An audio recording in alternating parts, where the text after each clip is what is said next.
नमस्कार। AD news live में आपका स्वागत है। आप देख रहे हैं एडी न्यूज। राष्ट्रीय लीची अनुसंधान केंद्र का 24वां स्थापना दिवस समारोह हुआ संपन्न। विकसित भारत बनाने में हमारे देश के किसानों की भूमिका अति महत्वपूर्ण है। खेती चाहे खाद्यान्न की हो, फलों की हो, सभी में किसान की केंद्र बिंदु में है। उक्त बातें गुरुवार को मुशहरी स्थित राष्ट्रीय लीची अनुसंधान केंद्र में संस्थान के 24वें स्थापना दिवस में आयोजित कार्यक्रम में उपस्थित लोगों को संबोधित करते हुए उप निदेशक उद्यान भारत सरकार डॉक्टर संजय कुमार सिंह ने कही।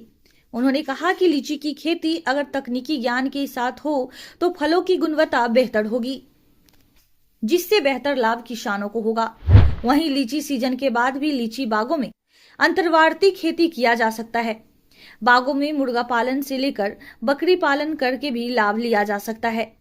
केंद्र के निर्देशक डॉक्टर विकास दास ने अपने स्थापना दिवस पर कहा कि संस्थान के स्थापना काल से अब तक हमारे वैज्ञानिक लगातार लीची की शेल्फ लाइफ बढ़ाने को लेकर रिसर्च कर रहे हैं, जिसका लाभ किसानों को भरपूर मिल रहा है।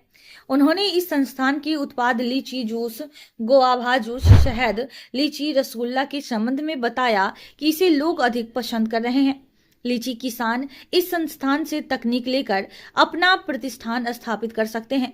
डॉक्टर अभिजीत कर डॉक्टर अनूप दास ने कहा कि वर्तमान समय में उद्यान आधारित फसलों के विपणन किसानों के लिए एक समस्या है। व्यापारी को अधिक लाभ हो जाता है और किसान को बहुत कम लाभ मिल पाता है। सरकार की सोच है कि किसानों को आत्मनिर्भर बनाया जाए। इसके लिए किसानों को समूह में संगठित होकर कृषि कार्य करने की जरूरत होगी। इसके पूर्व सभी आगत अतिथियों ने संयुक्त रूप से दीप प्रज्वलित कर कार्यक्रम का शुभारंभ किया। मंच संचालन डॉक्टर सुनील कुमार ने किया। वहीं धन्यवाद ज्ञापन डॉक्टर भाग्यवियन ने किया।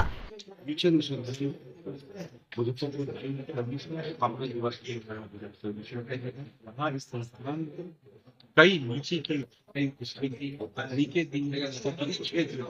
लीची का प्रसार कैसे हो, हवा कैसे हो, बात कैसे बने, यंत्र कैसे बने, मृदा एवं पौध की सप्लाई, ये इत्यादि सारे काम चल रहे हैं। इस केंद्र के नियंत्रण में ये क्रॉप लीची है, ये विश्व बाजारों में उपलब्ध हुआ है। साथ ही इसके प्रसंस्करण के कई उत्पाद आ रहे हैं जो काफी मैं लोगों में प्रचलित भी है। और मैं ये इसलिए आया हूँ किस तरह से लीची में भारत एक अग्रणी राज्य देश बन सकता है।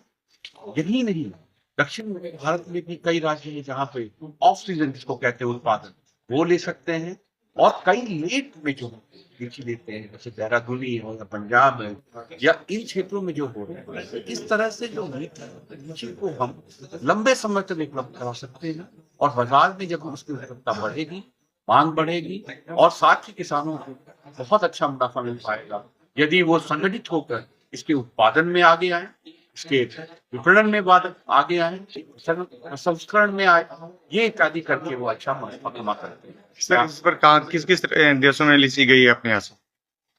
किन किन राज्यों, किन किन कंट्री में अपने यहाँ से लीची गई है? लीची जो मुख्यतः जो हमारे यहाँ से जो है हमारे सार्क देशों में जाता है, साथ ही ये मिडिल ईस्ट दुबई में है, अबू धाबी है, इन क्षेत्रों में भी जा सकता है।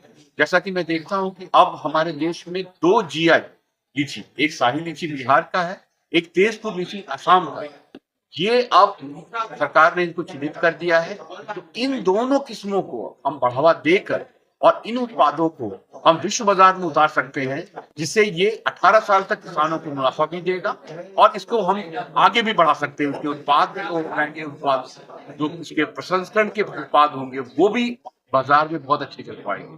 तो इस तरह से हम विश्व बाजार में धीरे धीरे इनको फ्रेश लीची है इसको हम पहुंचा सकते हैं। समस्या ये है कि लीची की भंडारण क्षमता बहुत ही कम है। यहाँ लोग मतलब मैं चाहूंगा कि संस्थान जो है उस पर कार्य करे कि जिससे इसकी भंडारण क्षमता को 2 से 4 दिन अगर हम बढ़ा देते हैं तो विश्व बाजार में उतारने के लिए हमें बहुत ज्यादा मदद करने की, जिससे कि अन्य क्रॉप है जैसे रंबुतान है, लौंगन है, जो इसके चचेरे भाई हैं, उनका भी हम जो है बढ़ावा दे सकते हैं, और उन क्षेत्रों का चयन कर सकते हैं जहाँ पे लीची के साथ साथ अन्य जो इनके जो किस्में हैं उनको हम बढ़ावा देंगे और इसको लंबे समय तक बाजार में बेच सकते हैं। ऐसा प्रयास